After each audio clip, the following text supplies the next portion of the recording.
Hello, dear viewers and guests. We are pleased to welcome you to today's roundtable, which is a continuation of the conference, The Global Crisis, This Already Affects Everyone, held on July 24th, translated into 72 languages and broadcasted on 1,000 streaming platforms. And on December 4th, we invite you to a conference on global crisis, The Time of Truth. The topic of today's roundtable is climate refugees. Hello, everyone. Really happy to see you today with us, and we have very interesting guests.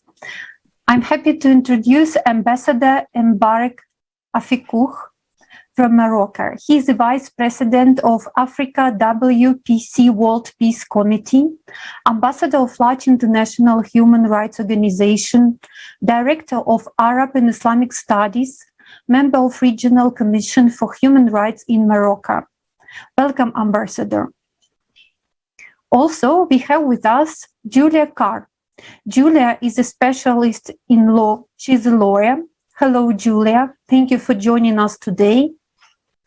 Also, we have today with us Professor Maruf Islam, PhD and founder and CEO of Naifa Maruf Foundation, Ambassador CS, ex-UN, FAO and WFP, and also ex-CARE USA. Hello, Professor. Happy to see you with us.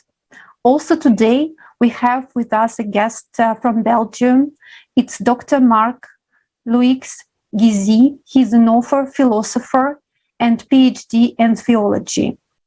Happy to see everyone, and let's continue. Dear participants and viewers, we would like you to watch the video about climate refugees that was presented at the conference, The Global Crisis, It Already Affects Everyone.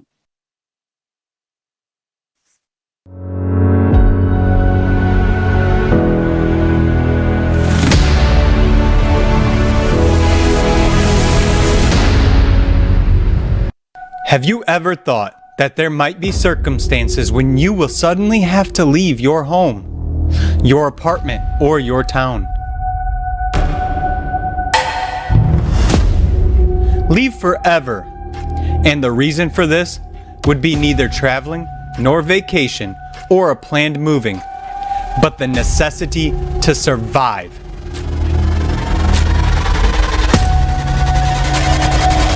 Refugee.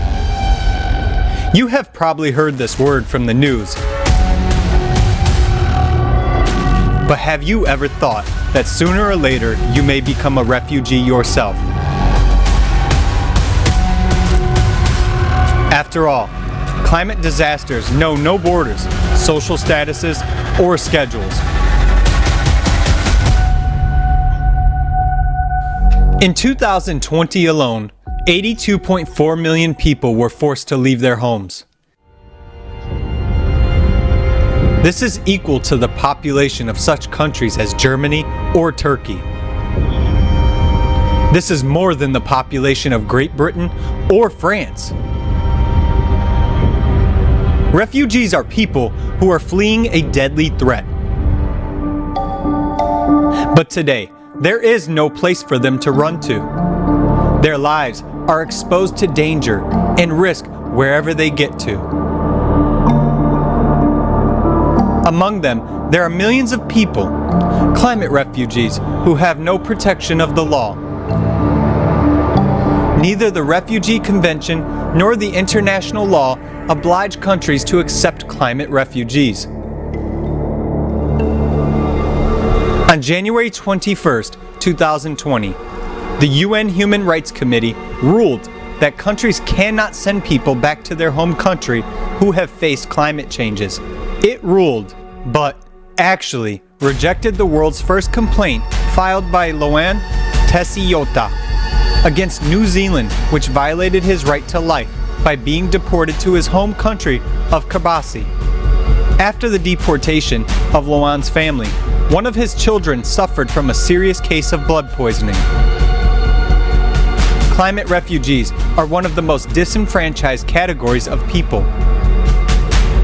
The laws of many countries provide for penalties regarding inhumane treatment of animals, but they give absolutely no protection to the people who miraculously survived a natural disaster and ended up on the street without means of sustenance. Every day, one child dies among migrants or refugees. Mark Lowcock said, "I'm getting daily reports of babies and other young children dying in the cold." Imagine the grief of a parent who escaped a war zone, with their child only to watch that child freeze to death.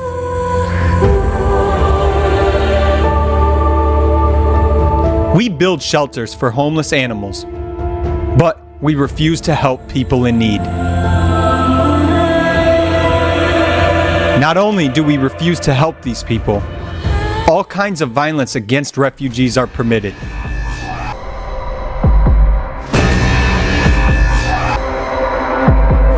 Many countries began a containment policy, trying to prevent refugees from entering their territories at all costs. According to the UN, thousands of people were pushed back by the border control authorities in Europe using violent measures. The pandemic worsened the situation for refugees. According to official information, tightening of border crossings did not let hundreds of thousands of people leave zones of armed conflicts, economic crisis, and environmental disasters. Meanwhile, the number of business trips abroad remained practically at the same level. Since 2015, border violence has become more sophisticated. Moreover, since 2020, the number of tortures has increased compared to the previous year. A special report prepared by Border Violence Monitoring Network on tortures in 2020 analysis data from 286 testimonies of violent pushbacks, prolonged beating for up to 6 hours at a time, police dogs being released and encouraged to attack, forced undressing, the burning and destruction of clothes, and forcing people on the move to cross borders in a complete state of undress. Groups of up to 80 men, women, and children were forced to undress completely and placed inside the detention room. Severe beating and throwing victims into water, resulting in their disappearance. Here are just a couple of quotes from the victims. They even fired shots close to our ears for the purpose of intimidating us. They didn't ask us anything, just started the beating. We had mayonnaise and ketchup in our bags, which they rubbed on our wounds. In December 2020, the Black Book of Pushbacks was published. A 1,500-page book documents the horrific violence suffered by over 12,000 people at the hands of authorities on the external borders of civilized European countries.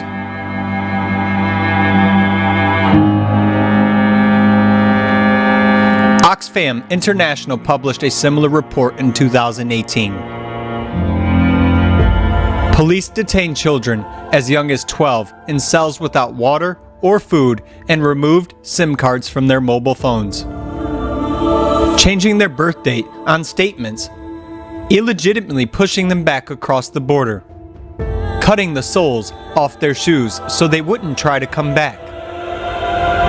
There is clear evidence of an increased sexual and gender-based violence against women and girls, both during and after disasters. Multiple cases of sexual abuse of children have been documented. Elderly people are also at increased risk of violence, exploitation, and abuse. In our society, a person loses their property, their place of residence, loses the right to protection and life.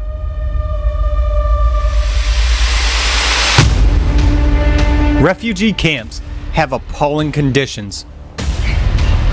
Fabrizio Carboni, Near and Middle East Regional Director of the International Committee of the Red Cross, says about the refugee camps.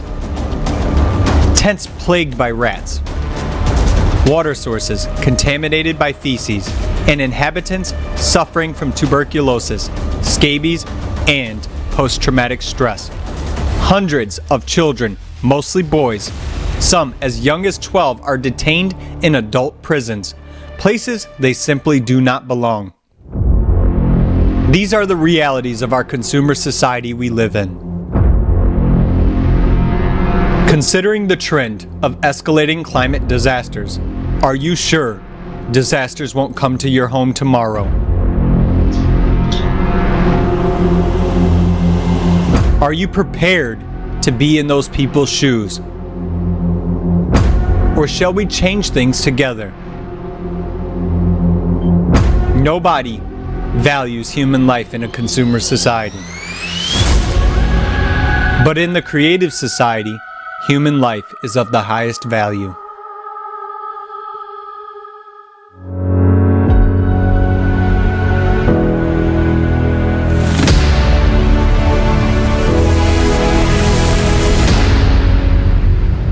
So, as you can see after watching the video, what inhumane treatment and terrible things that are happening to the climate refugees today, right now. And how long are we going to turn a blind eye to it? But in the meantime, we would like to ask Ambassador Mbarek Afiko, what we know you are a specialist of refugee rights. Can you please tell us about the situation of the rights of refugees?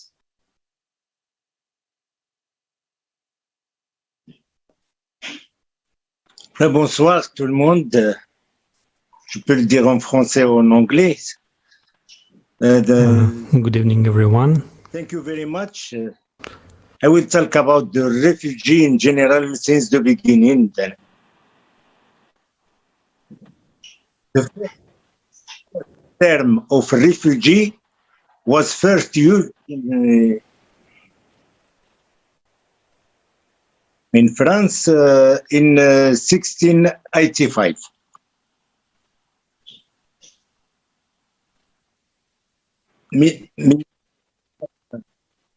When the protection granted to Protestant minorities was lifted in Catholic France.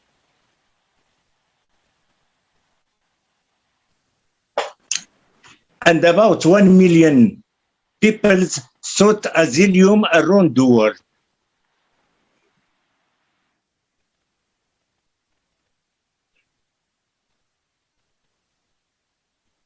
Since then, refugees have faced many problems.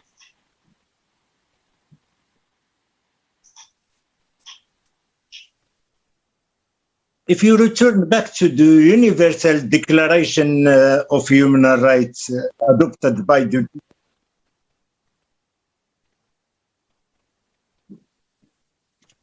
December 10, 1948, affirmed the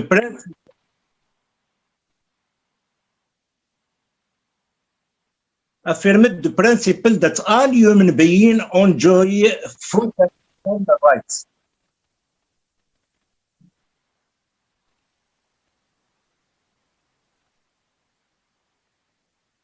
And freedoms without discrimination.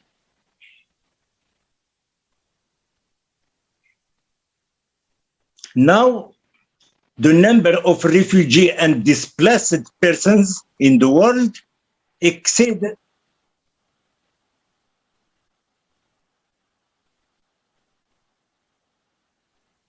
the threshold of 80 million refugees in the world.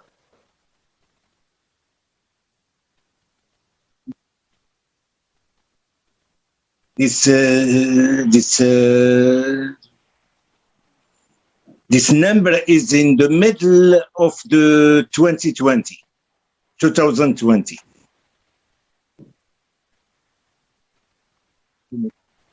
A record level in the midst of COVID-19 pandemic, according to the Nations.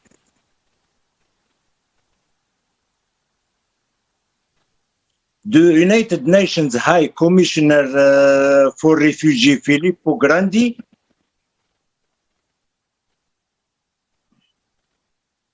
regretted that the world had reached this dark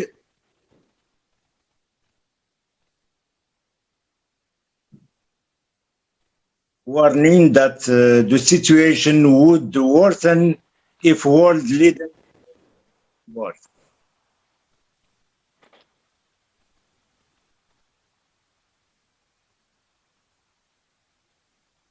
Si on n'arrête pas les guerres. Donc, voilà.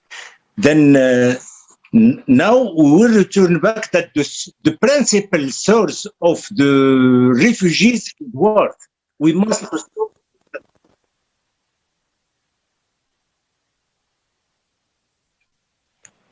Then we must to stop wars in order to achieve our goals. Among the problems that refugees face are, we find separating family members from each other,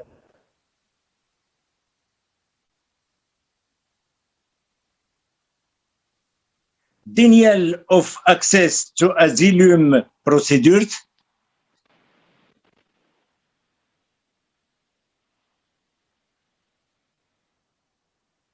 and conditions of detentions,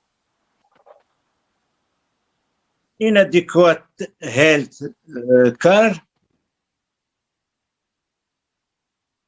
also conditions of women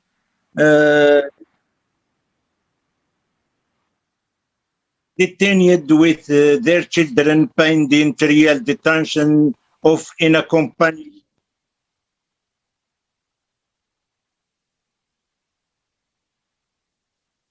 Then treatment of refugees, asylum seekers, and migrants.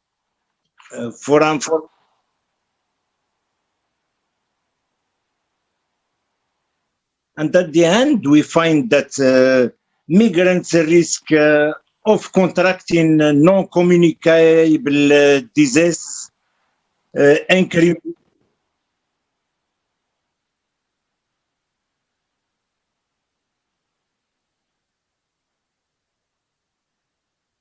when they are exposed to risks associated with population movements, which are, for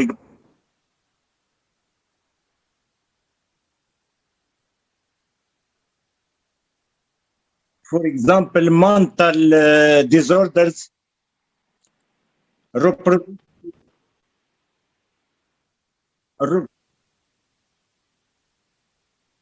reproductive health problems, high neonatal mortality rate,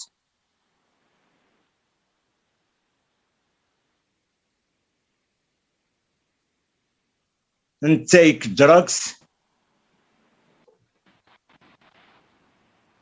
feeding disorders, alcoholism, etc. Очень много. And for example, for more informations in Morocco, I follow it since 2013.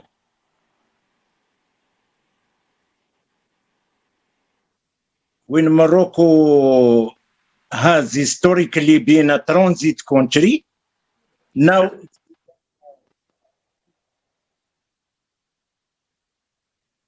it's becoming a country of residence.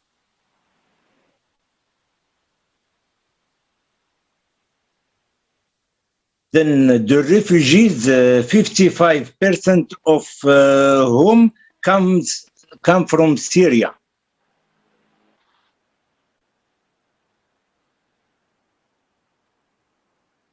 Who means that war is a cause of those refugees, those families.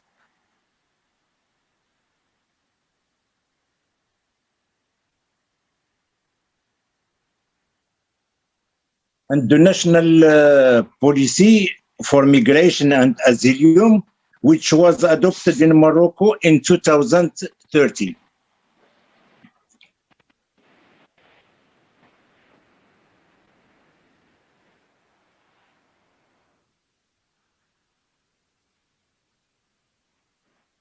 Enable refugees to enjoy protection in Morocco, including no refoulement and access to basis service.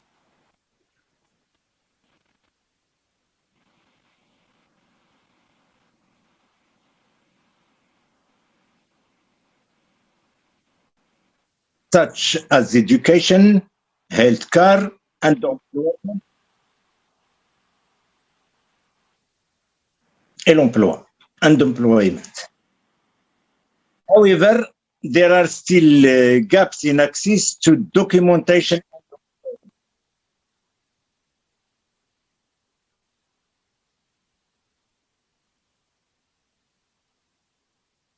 as well as access to secondary and tertiary healthcare.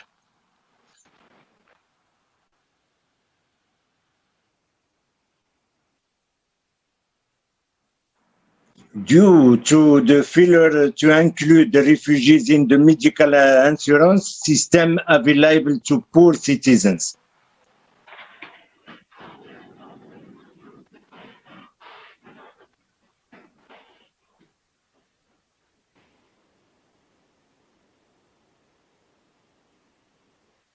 That's why the key priorities in 2020, UNHCR will focus on many things, many matters.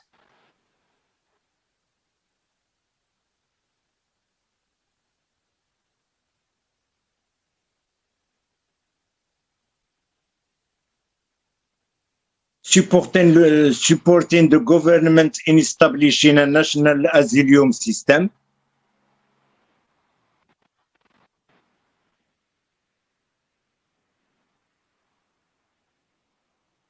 and providing humanitarian assistance and protection to refugees, especially to the most vulnerable groups.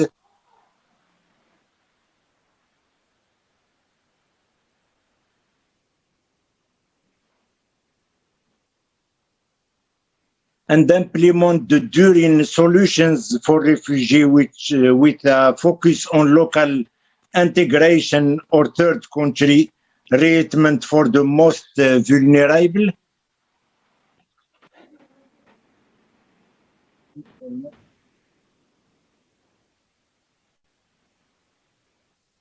And the planning number for 2020,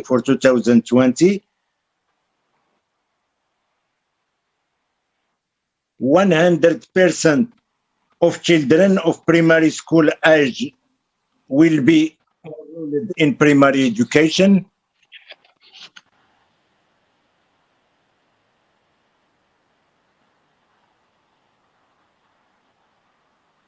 %100% of refugees will have access to public primary health care.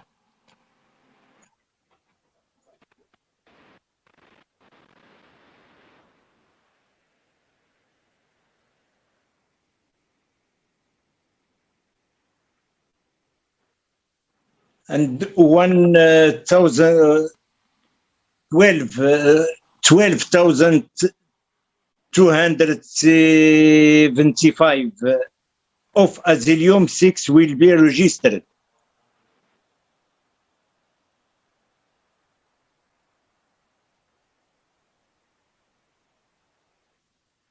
And 2,000 vulnerable refugee families will receive regular financial assistance.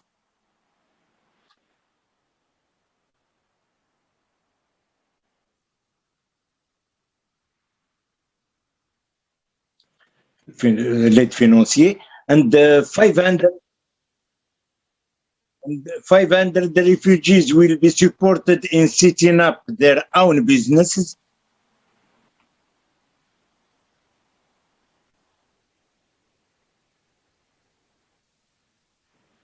Then at the end, the refugee who has benefited from medical assistance provided by UNHCR and partners, we find 5,415 testimonies of asylum seekers renewed by 19 communication missions to 6 cities. Then they dispatch them we have 12 regions in Morocco. They try to dispatch them about in the whole territory of Morocco, not only in one region. In the south, in the north, in the east, and the west.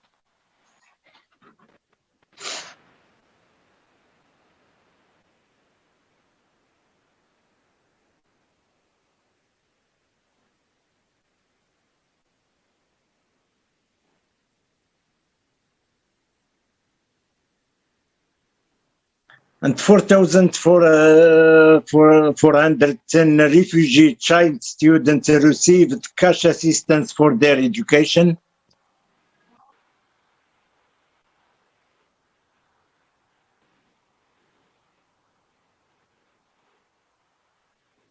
(2,315) one of the local authorities and partners workers with throughout 43 training workshops on the principle of international protection.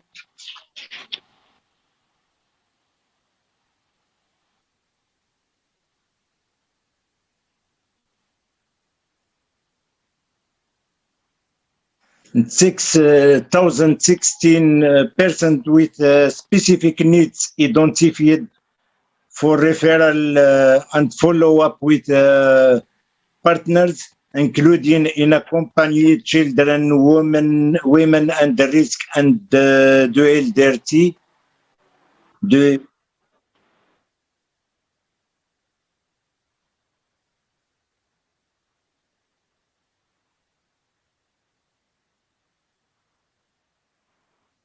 1,300 refugees benefited from income-generating activities through 88 micro projects.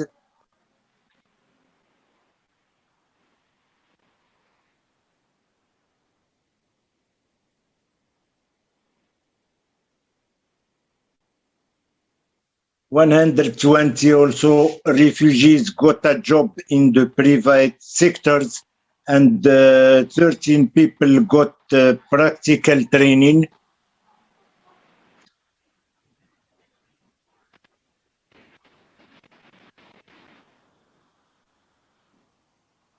Fifty of refugee children enrolled in primary education.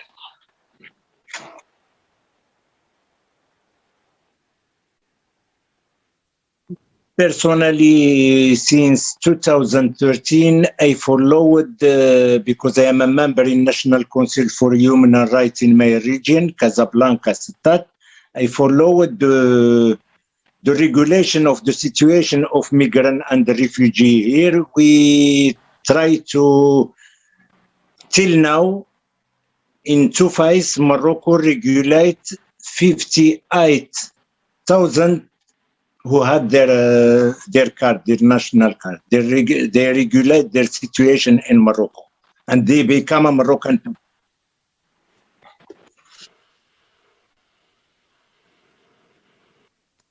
Merci, thank you very much. Merci infiniment pour la traduction. Je m'excuse si je prends un peu de temps. Merci. Thank you. Thank you very much. Yeah, thank you. It sounds like from what is happening in your home country of Morocco, that refugees are being given at least decent living conditions and a chance at a better life from the programs that you described. Now we'd like to move on to Dr. Maruf Islam. Dr. Islam, can you tell us what is the situation of refugees today, especially women and children in the world as a whole? Thank you very much, Mr. Singh. My name is Maruf. I am the founder of Naifa Maruf Foundation. Prior to that, I worked for United Nations and CARE International, mostly in Africa, Asia, and other countries. So, can you hear me? What I'm saying?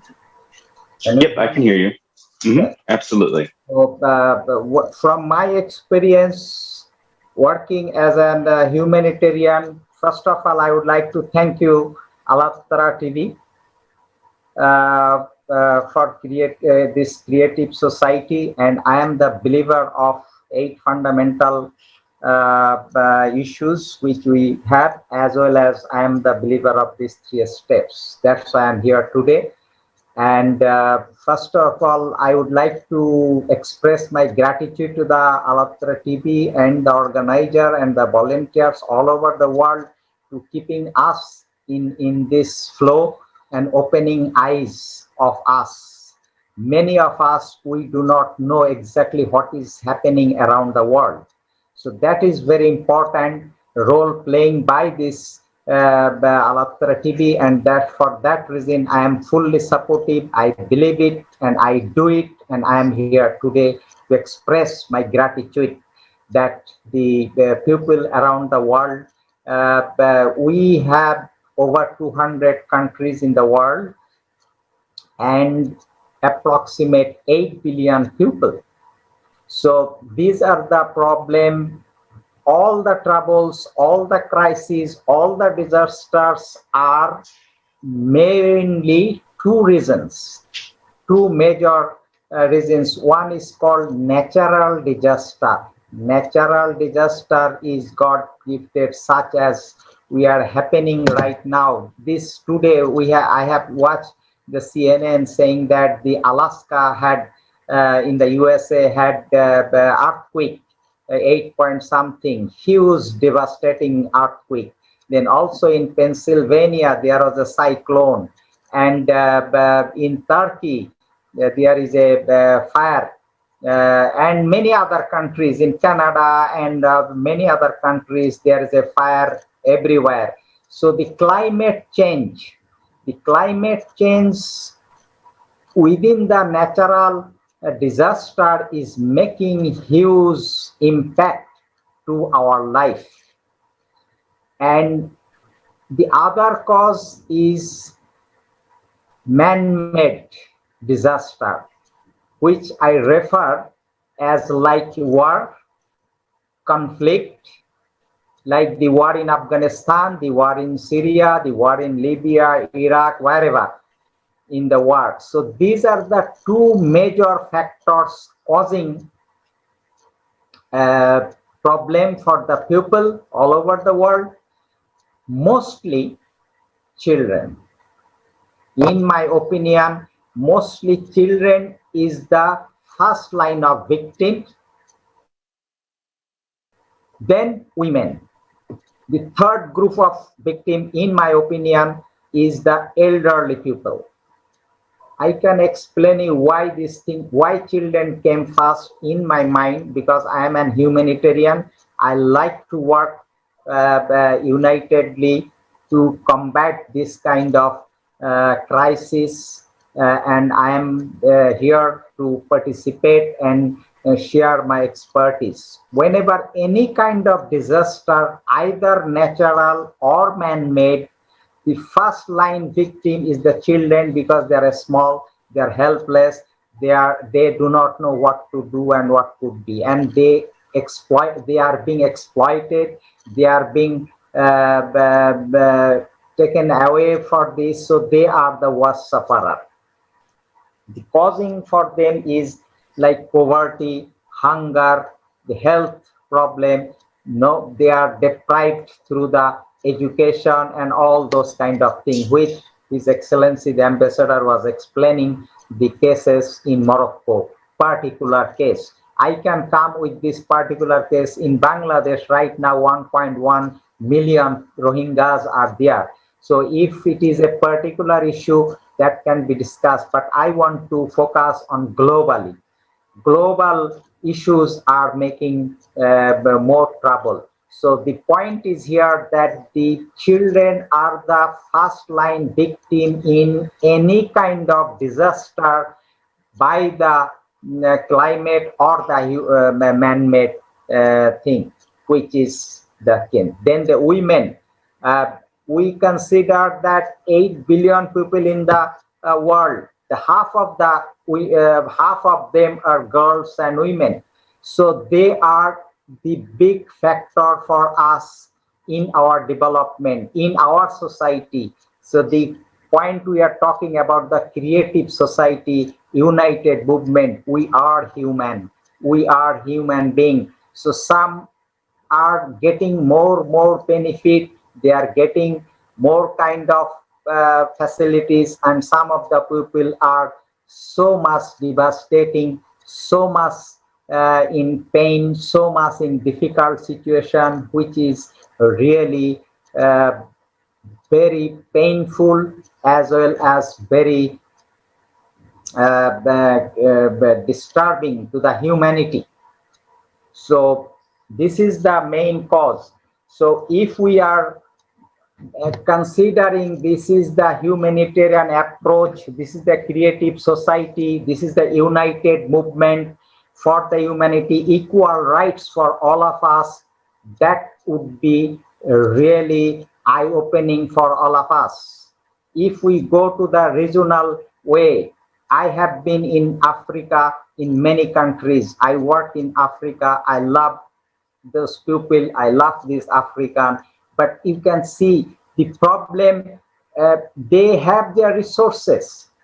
They have their resources, but those resources cannot be utilized, cannot be used by them, those who are the owner of those. So these are the conflict, these are the crises created by some of us, which is causing our main problem. We want to achieve the gender equality around the globe. Why? To achieve gender equality and empower all women and girls. Women and girls represent half of the world's population and therefore also half of its potential. But today gender inequality persists everywhere and stagnates social progress. Inequalities faced by girls can begin right at birth and follow them all their lives. In some countries, girls are deprived of access to health care or proper nutrition, leading to a higher mortality rate. As girls move into adolescence, gender disparities widen. Child marriage affects girls far more than boys. Globally, nearly 16 or 17 million girls under age of 18 are getting married every day. So these are the issues are to be addressed to this. Marrying young also affects girls' education. About 1/3 of developing countries have not achieved gender parity in primary education. In sub-Sahara Africa, Oceania, and Western Asia, girls still face barriers to entering both primary and secondary school. So again, I am focusing this point that whatever the reason, either in natural disaster, particularly climate change, and or man-made, the children and women are the victims. Disadvantages in education translate into lack of access to skills and limited opportunities in the labor market. Women and girls empowered is essential to expand economic growth and promote social development. The full protection of women in labor forces would add percentage point to most national growth rates, double digits in many cases. Yes, worldwide 35% of women between 15 to 45 years of age have experienced physical and or sexual intimate part partner violence or non-partner sexual violence. Mostly those are the victims of climate change, victims of war, victims of generally disaster. They are the one cannot escape from this kind of situation. So what I personally view that the creative society is making this thing, opening eyes, many of us, that we should be treating them as human. Our identity is we are human. Unitedly, we can make it much, much better way. Let me allow few minutes, seconds, minute, just finish how can we address this thing I want to share if I am. If you are a girl, what can we do? If you are a girl, you can stay in school, help empower your female classmates to do the same and fight for your right to access sexual and reproductive health services. If you are a woman, you can address unconscious bias and implicit associations that from an unintended and often an invisible barrier to equal opportunity. If you are a man or a boy, you can work alongside women and girls to achieve gender equality and embrace healthy, respectful relationships. You can fund education campaign and all kinds of awareness raising issues. So the bottom line of this discussion from my side is that the 24th July conference focus this climate change, focus this migration, how this affect, how this can be addressed through. Again, I am very much grateful to Creative Society and this Alatra TV making aware to us, giving us the floor to speak on behalf of the helpless people, vulnerable people who do not have the voices to speak. So this is the time for us. We must unitedly move towards the humanity and make sure that the voiceless people have the opportunities to make their life better, safer, and the world can have a more peaceful and unitedly we can do it. Thank you very much for giving me this opportunity. And if you have any question, anything, I am ready to answer. I have a great respect to the Creative Society who is making the better for the people. I respect. I have a respect to these things. Thank you very much for allowing me to talk in this issue. Thank you very much, Professor. And everything what you mentioned now, and also Ambassador gave us numbers and facts, they are terrifying. And also we have to understand that today you announced the conditions in which those people who received their official papers as a refugee, they live.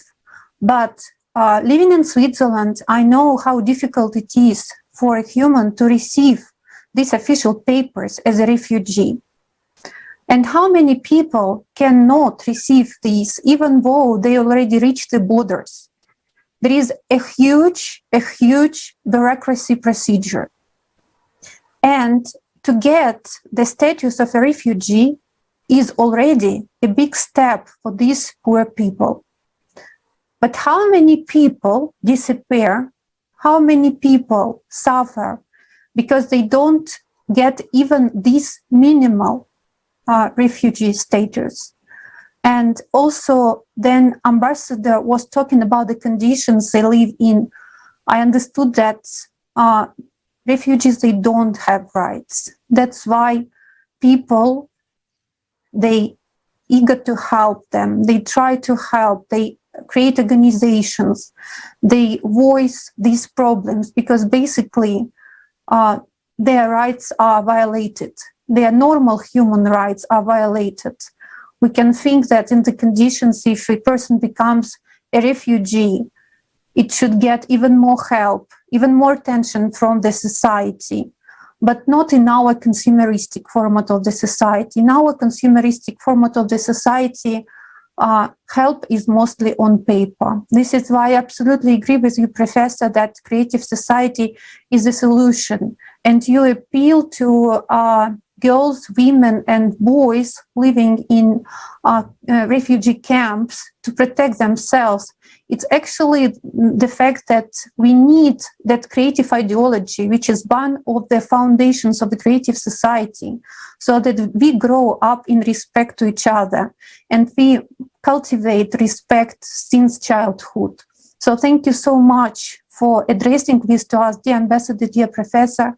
And I pass the floor to Julia, because I know that Julia would like to share also some information about the refugee situation today. Please, Julia. Юлия. Спасибо огромное. Для меня огромная честь быть здесь и действительно то событие. Thank you so much. It's a great honor for me to be today here with you because the event that happened on the 24th of July, it was a great event because it was for the first time that was voiced out such important information was voiced out about the format that we are living today, about all the critical issues, and talking about the refugees. So I would honestly say that today we do not have the exact statistics about the refugees, even about the military refugees, you know. So this statistics is not acute, is not exact, and in some cases people even actually they do not give us application forms in which they just mention that they're refugees. So actually there isn't either statistics nor the definition what exactly a refugee is. Okay, so such a reason as climatic a cataclysm or any other it's not enough, and such a problem with the refugees, it's been really great one, but there is no solution for it yet, and it is really a problem of the consumer format of society. But if we think about the reasons and about the reasons for this migration of refugees, right, and even if we take the military kind of causes of this problem, and even if we take, there is a territory, for example, that had a drought, and then military actions began again for these water resources and so on. Okay, even if you imagine such a situation, still there is no efficient scheme of how to deal with this problem, and so actions that are kind of being taken today, they are not effective at all. We are kind of trying to solve the climate issues, but we are not trying to help the people. And when we fight the climate, when we hear kind of about the climate issues, or we're kind of trying to solve the climate consequences, but we do not solve again people's problems, because right now people suffered, right, and we do not actually help them. And so we can say that, well, probably not about refugees, let's call these people not in such a way, but these are actually people who do need help exactly at this moment, just people who need better conditions for living.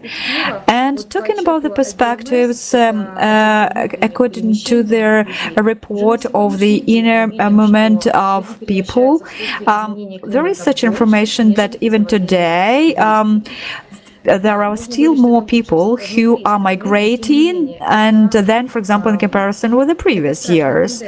And it's really a scary tendency because we understand that the climate cataclysms are increasing, and still there are no effective methods to cope with them. And as for the issue, why some countries, right, they are ready to accept the refugees, and other countries, what are they doing? They are building the borders, just kind of against these refugees, not to let people migrate into their country. So, and why is that happening? Because again, of the consumer part of society, it's because of this fight and struggle for the resources. And even up to today, the humanitarian organizations, so to say, they are overworking. They are really not coping with all this whole situation of the climate refugees. And the situation is really getting worse and worse with every day. And why? Of course, because these organizations, humanitarian organizations, they are underpaid and they do not get financed in a proper way. And even if we just take such an example as the UNO organization, right? So can you imagine that within 5 years, these refugees are not given help? Just because, there is such a law, and that UNO cannot give help, immediate help within 5 years. And can you imagine that these people, they are constantly living under pressure, they're constantly living in negativity, and we've seen such examples at the ALLATRA IPM conference. And the problem that we cannot form such a system, economic system, that would ensure all the people with the basic needs, right? So such a system is actually leading us to self-destruction, unfortunately, but it's true. And there are many examples about that. And yeah, it's true that there are positive examples how people or countries, or the countries that are accepting or ready to accept the refugees, or the countries, they are considered to be civilized, right? And very well developed, but it's a financial issue, we understand. And the countries that are ready to accept the refugees, of course, they have positive just results of this problem, but of course they have just to help people. When we have a dialogue, what is the way out? When we people learn to listen to each other, right? When we just ensure the conditions of qualitative medicine, healthcare, qualitative education, and other conditions, then we will be able to solve all these issues. Because today, this situation with the refugees, actually, it already affects everyone, and we might think that it doesn't concern me, right? But you cannot kind of you cannot fight the nature cataclysms, and the more conflicts we have in our humanity, the more, of course, problems we have, and each person feels it, and the more we kind of develop this part of nature in us, the more problems we have, and that's a problem.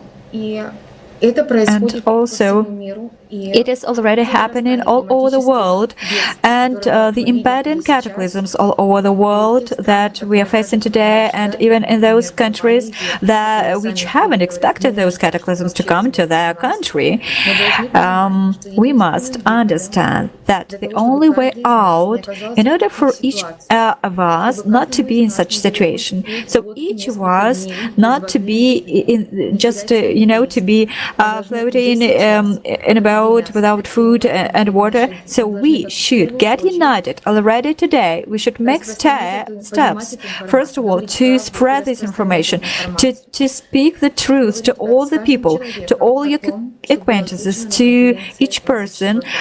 Just spread this information from the conference Global Crisis. Before we continue, I would like to add something. About a year ago, I was inviting the Deputy Director of UNICEF here in Switzerland for the interview on ALLATRA TV on the topic of climate refugees. And actually, she refused because she said that this topic does not exist. Because as you mentioned already now, Julia, the official term climate refugee does not exist for United Nations. Well, we know that there are already millions of people who are climate refugees. And also that means that these people will not get any official help. This is obvious because if it's not on the papers of United Nations, then they will never get funding, they will never get help. So basically, this is another reflection of our consumeristic format of the society. They are having something written on papers is more important to us than human lives. And I absolutely agree with you that the conference raised all these topics, and the solution is only in really making our society, creative society, there we protect human life. So thank you very much for your speech, and I pass the floor to Sean. Thank you, Alina, and thank you, Julia, both for those really insightful words. Obviously, our consumer format of society, it doesn't even have a notion of how to take care of refugees, those displaced by war or climate. And it's really sad. And like you said, Julia, we need to unite and make this a global issue, because there are countries like here in the United States that are experiencing extreme weather, and many people are being displaced. And we also don't have a plan for anyone who might be displaced and become a refugee. So we would like to now go to Ambassador Marc-Luc Gissi.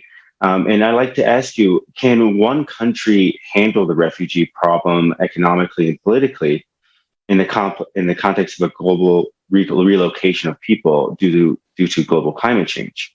And what do we do with it from a political and economic side? How do we handle the refugee crisis? Ambassador? One country cannot do many things. And I would say I would be more optimistic and pessimistic. I'm not sure that there is a real political will worldwide to address the question and to solve the question. One, having been in politics myself in the European Commission, what I understood is that it's also difficult for politicians to say, if you vote for me, we will care for the refugees. Do you think people will vote for me? So the change is coming from below, creative society. Like we had now, 24th of July, more than 2 million people in the French streets saying liberté. They are manifesting against the actual government of France. This type of movement forces the politicians to change agenda. If you try to change from the top, you don't succeed. The changes has to come from below, from a new awareness. First information and then ethics. Ethics should come from below. But ethics is coming because the new generation says, but this is nonsense. This is, I don't want to say the word. Oh, they say there is no future. So there is a deep desire for a more ethical approach in politics and economics. It's a big movement, but it's going on. Now, there is also a spiritual dimension into this. Spiritual in the broad sense. It seems that the level of energy of the Earth has increased about 500%. It means that the average citizen, the humans, will have to adapt to this new level of energy. But level of energy is also level of spiritual energy and level of ethics. We perhaps will be obliged from below to increase our level of ethical energy. That's the positive aspect. We should not blame the politicians, because if they say too much of the truth, if you say, you vote for me, we will do this, we will do that, social ethics, etc., people are afraid, so they don't vote for them. So the whole movement has to come from below, exactly like this conference is doing. Thank you. Thank you, Ambassador. Thank you. And then you speak, then you mention that the initiative should be from below. That means that initiative should come from all people of the world. And here you answered the most frequently asked question about what can we do. So basically, in order to build a creative society, first of all, we should unite. Because when we unite, then our initiative is heard. And then we also unite our experience, we unite our knowledge, we unite our skills, we unite our goodwill, and then together we can really make a plan and act. So thank you so much for your speech, and let's continue. Now I would like to pass the floor to Sean. I know, Sean, that you have something to add about this topic, please. Thank you, Elena. Yeah, absolutely. In the world today, there exists a kaleidoscope of crises that we're all aware of that humanity must face immediately. It's difficult to face one crisis without addressing another because so many of these crises are interlinked. Humans and the environment, for instance, are eternally intertwined, although some argue that they're separate or that one can exist without the other. A prime example of this is the displacement of thousands or sometimes millions of people due to sudden catastrophic environmental events.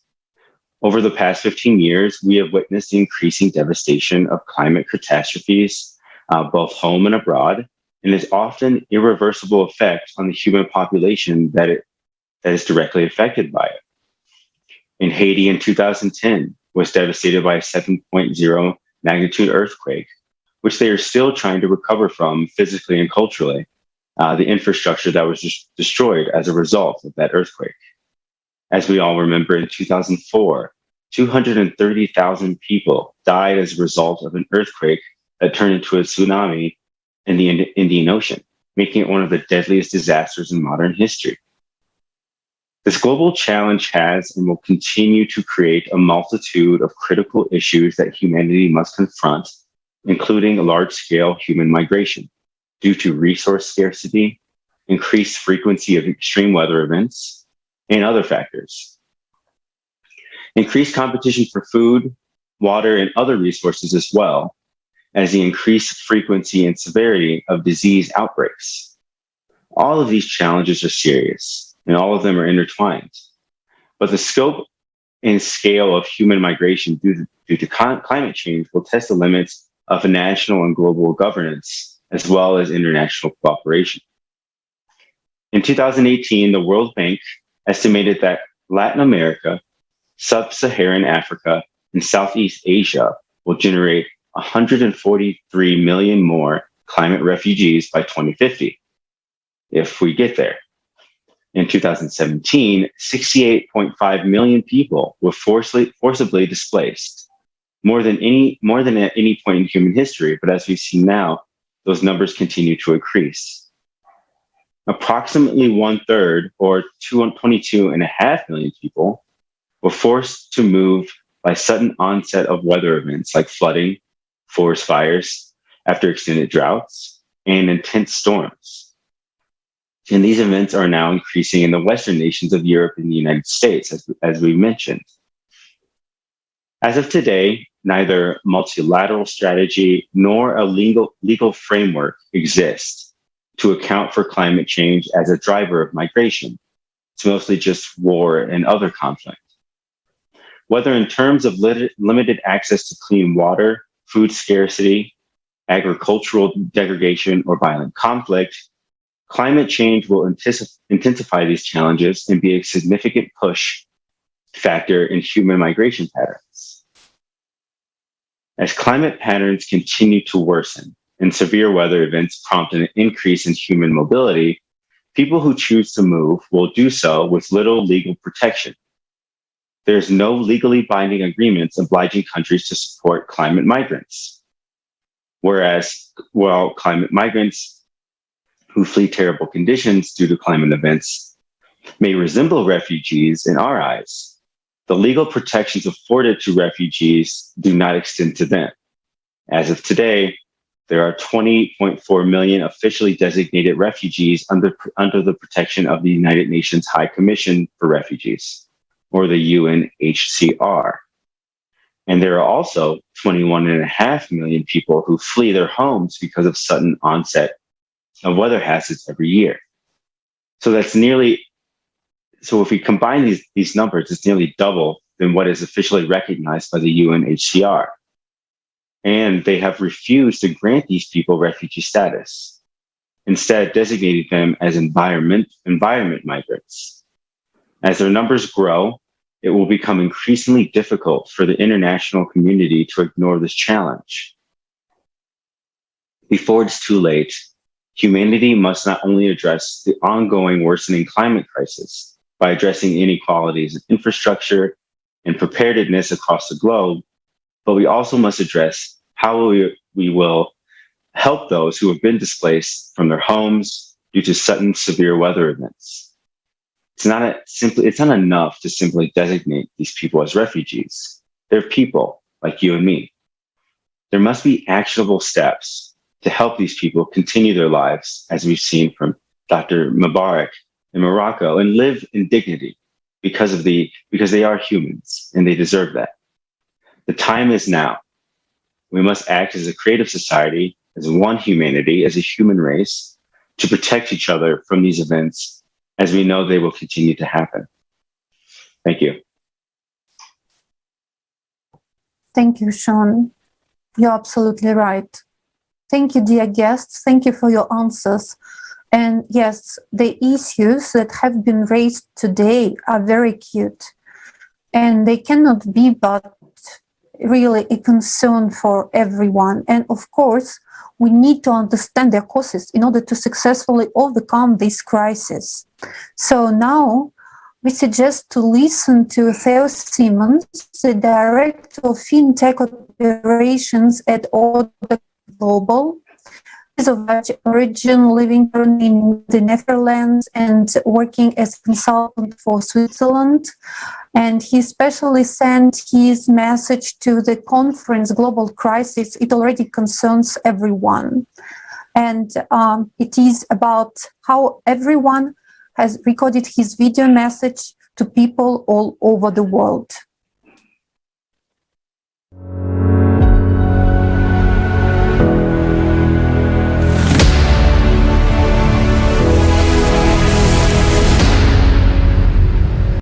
I'm pleased to be a part of this conference on global crisis. My name is Theo Simmons. I'm Dutch. I'm working as an independent consultant for a consultancy firm in Switzerland. We are focused on business development globally, but mainly in developing countries.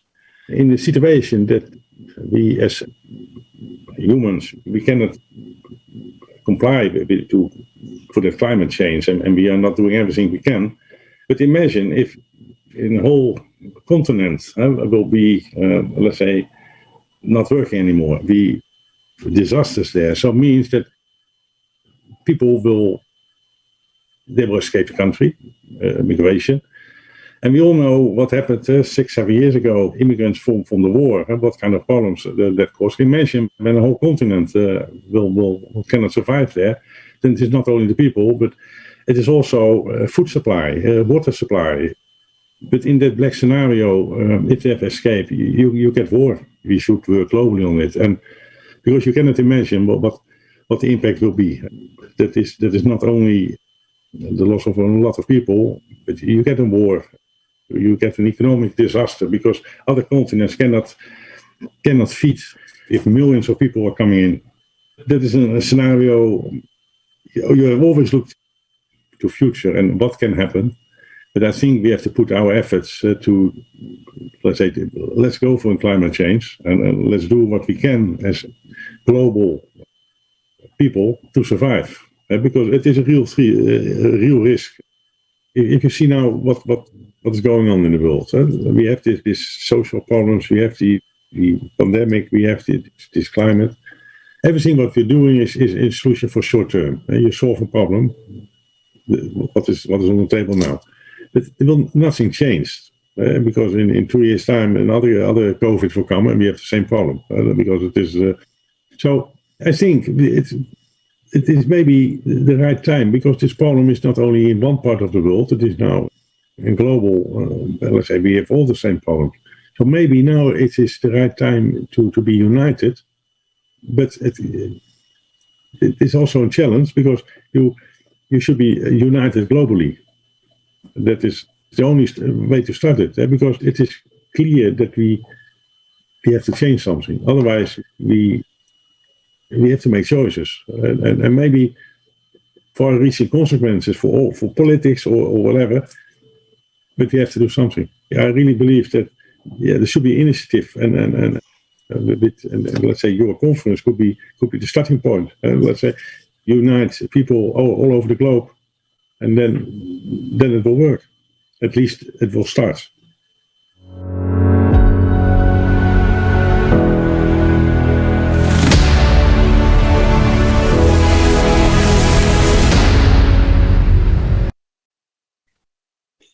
Thank you, Theo. Indeed, we have to act now.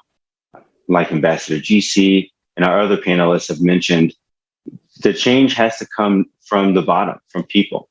And we can't rely on politicians or those at the top to really make the necessary changes in time for us to really address these issues. Knowing the true situation, we can act. Without awareness, however, no action will follow. And now we have a question for the lawyer and legal expert, Julia Carr. Julia, is it possible to have refugees in a creative society?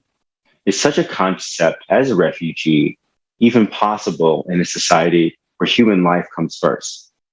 Спасибо за вопрос. Thank you for your answer. So for your question, Sean, well, definitely we do not have the exact notion of a refugee in the creative society, because when we studied this problem through the prism of the creative society, then what can we see? We see that in the creative society, according to the one of the foundations of the creative society, the value of human life is the basis of everything. And when everyone is kind of in their place, and when everyone is guided by this value, then the whole society acts in unison, in one rhythm. And according to the first foundation of the creative society, the goal of the society is to preserve and guarantee the value of every person's life.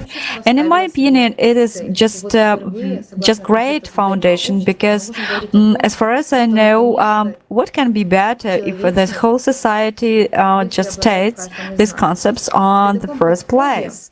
According to this principle, then we are united just by one goal. We are united guided by moral and spiritual values. And under such principle, of course, there cannot be even just any talk about any violence or any notion of wars or revolutions, but all people care about each other. That's what's important, because the main value in the creative society, we just understand that there is just one status, the high status is a person, and it just regardless just work position or any social status or religion, and this highest just status of just being a human, that it is guaranteed by the society just by the right of your birth.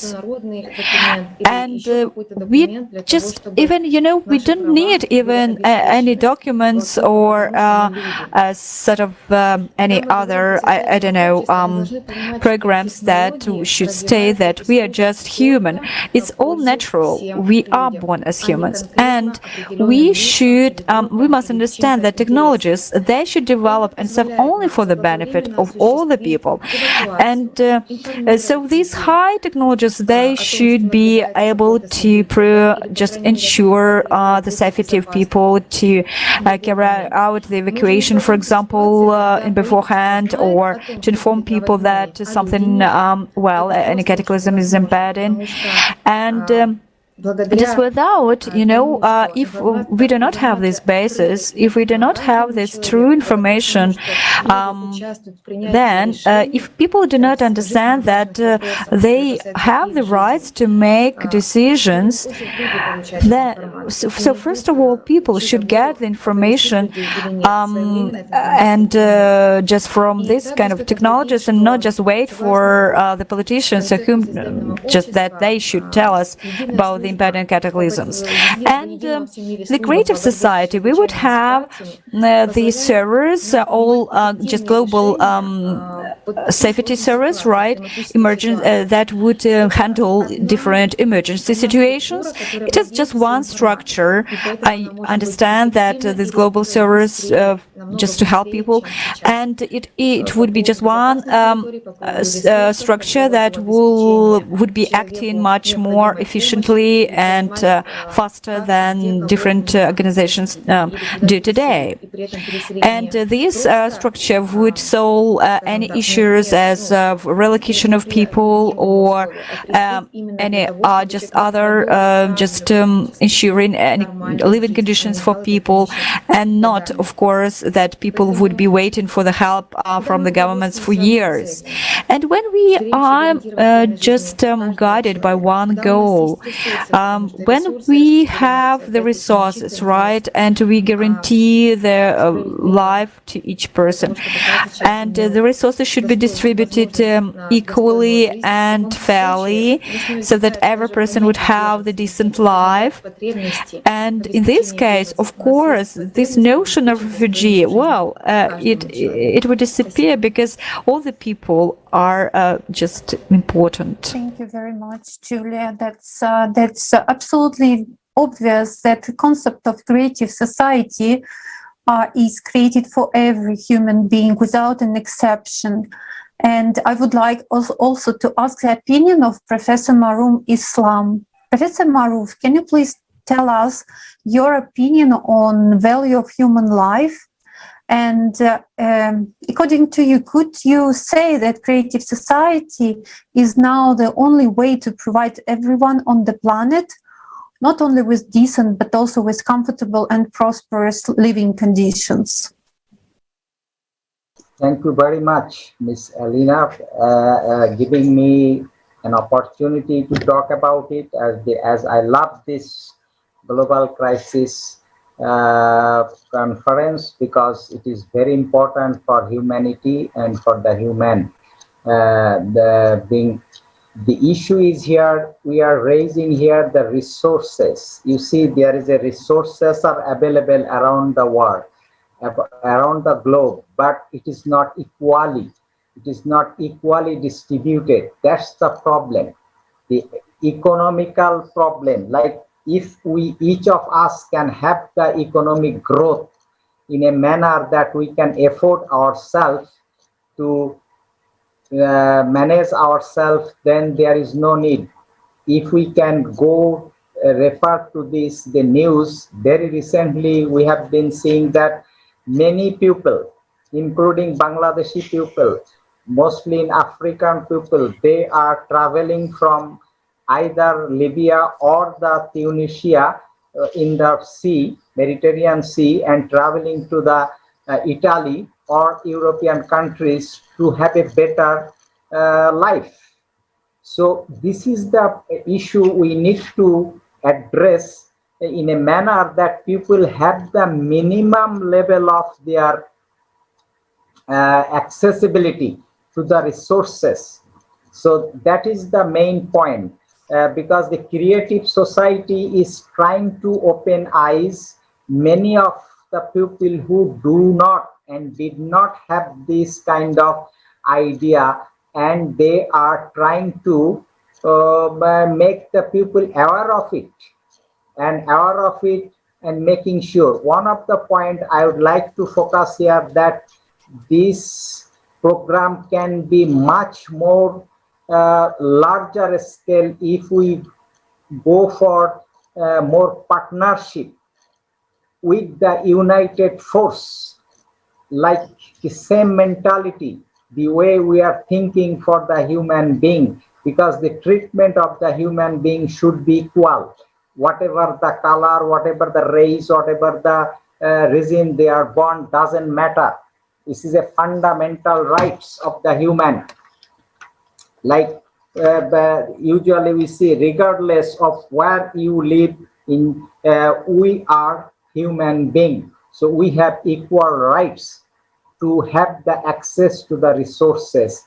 So where is the problem? Problem is here that some people are getting more benefit, more accessibility to the resources, and some of the people do not have that kind of accessibility. So as a result, there is an inequality causing the devastation. As one of the speaker, I believe Mr. Sean Brooks, was giving some of the statistics that the yearly, like what happened in Haiti, what happened in the United States itself, and then other countries, like the issues are there. So what we need to see, the creative society could address the global issues in front of us with a united force, with the united mentality, with the united partnership, awareness raising, as well as there is a fundamental points created by the societies, the 8 points, as well as the 3 steps. If we follow like this way, if you can convince the people, if you can bring the people together, we can make bigger, better, safer place for the people, and people will have a nice, healthy life. So we believe that the creative society, all of us together, we can make that changes among us. Thank you very much. Absolutely. Thank you, Professor. And Dr. Mark, we'd like to come to you as well and get your opinion. What does the refugee crisis look like in a creative society? How you mentioned before that we can't rely on politicians, and that these sort of movements need to come from the bottom. So, in your opinion, is it possible, and what does those solutions look like? Development is a lie. We have not developed the third world. This has been the biggest lie from Europe and United States. We have developed ourselves. If we say the truth, it means the economy as it is now makes it almost impossible for African and other countries to reach a sufficient level. We must say the truth. It's time. Thank you. Exactly. Thank you so much. Thank you, Ambassador. And yes, it's time to say the truth. You're absolutely right. And the conference, Global Crisis, it already affects everyone.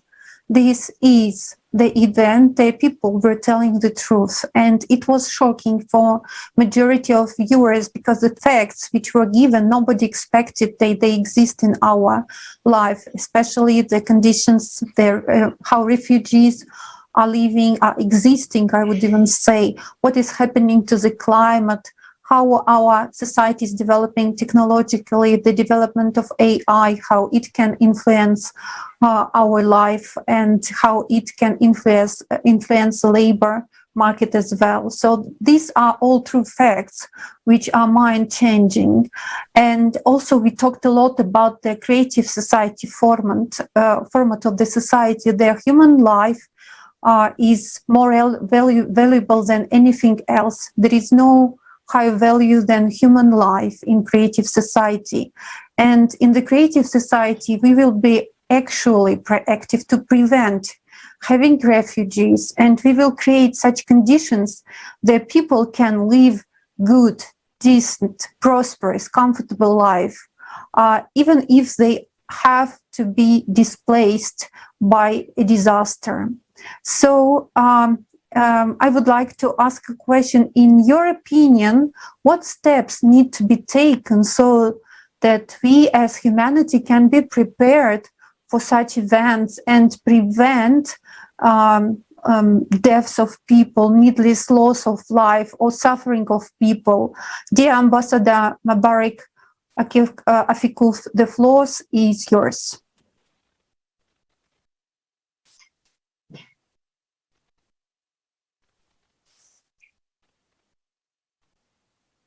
Merci infiniment. Je dois parler en français ou en anglais? En français, ça va très bien. En français, ok. Donc, j'ai entendu bien votre proposition à propos de la société. I heard your proposition for the creative society, and it happened to me to participate at the conference for the justice one day. And I think that social justice is a step that comes before creative society. And so new mechanisms develop that control countries, and so that countries respect the rights, social, economic rights of every country. And for example, when we talk about justice, social justice, we need democracy, and we need to respect the human rights and the supremacy of international conventions over the internal laws, and also sharing the resources, the economical resources.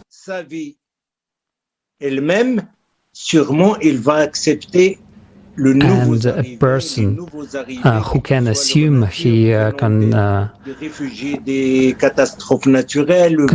have a decent life himself, then he will be able to accept refugees, to accept other people in his home. And sometimes whole societies are experience need. And for example, they say that for the refugees or anything else, whole countries say that they need help. When it comes to migrants and exile, they ask, how can we accept other people when we did not regularize situation in our own country? We have economic crisis and this and that. And especially, of course, the pandemic exacerbated this situation. So we need to push societies to have a sufficient level of life. So, and they need to open themselves to this creative society. because then they will be able to give.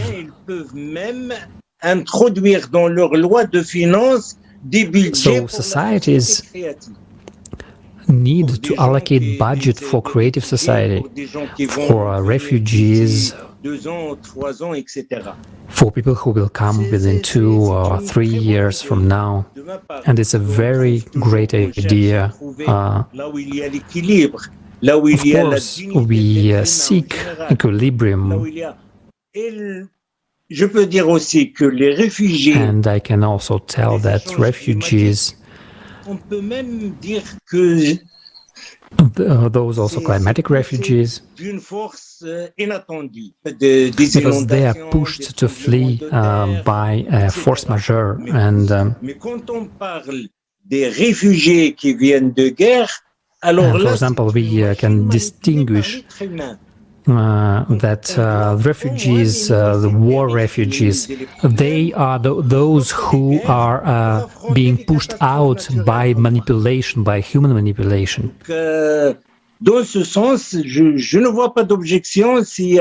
And in this sense, I don't see any objection when the new creative society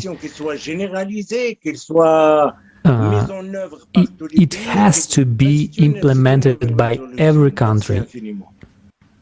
Thank you. And thank you, and absolutely. And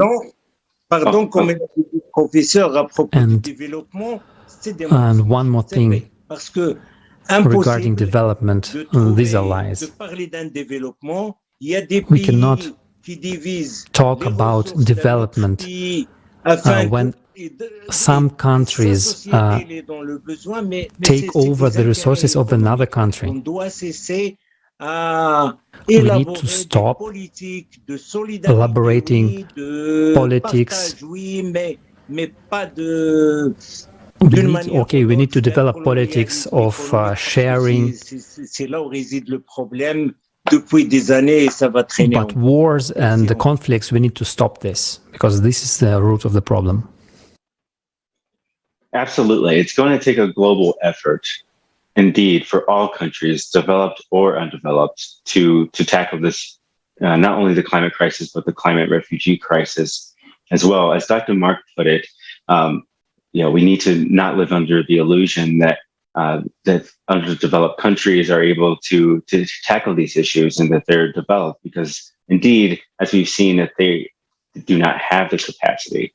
And it's up to developed nations to help and to spread those resources, like you mentioned, Dr.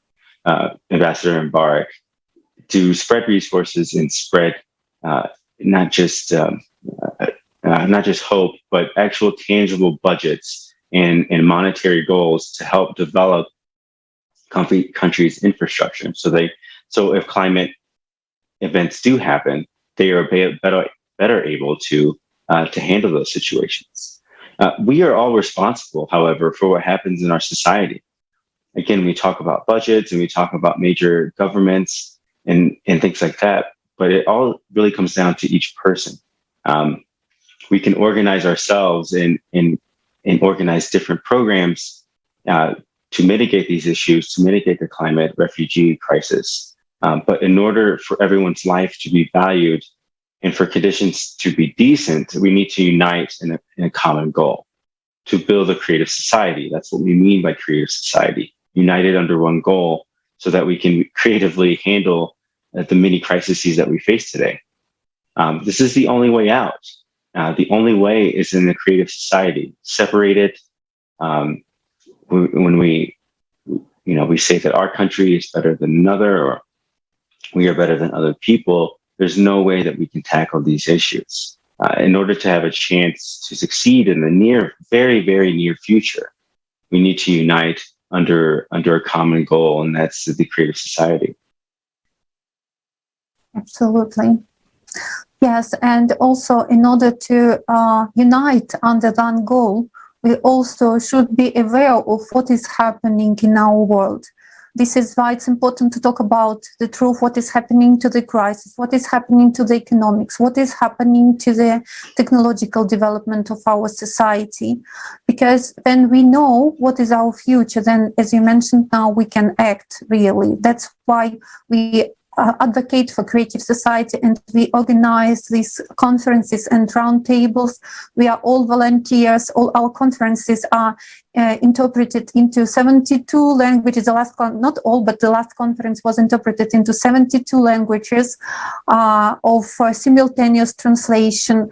Everything is organized by volunteers. ALLATRA TV is a volunteer project, and it's an open platform for all humanity to join and to be united by this common goal. And dear speakers, thank you so much for sharing your opinion, your expertise today. I would like to ask you, perhaps you want to add something. Perhaps you have more questions to ask each other or us, or maybe our viewers. Yes. Dr. Mark, do you have something you want to add? Yes. You see, in a certain sense, the rich nations of Europe are punished by immigration because they did not help Africa to really develop.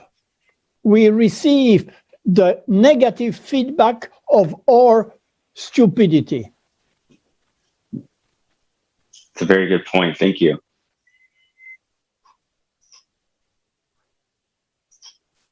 And friends, thank you so much for being with us today.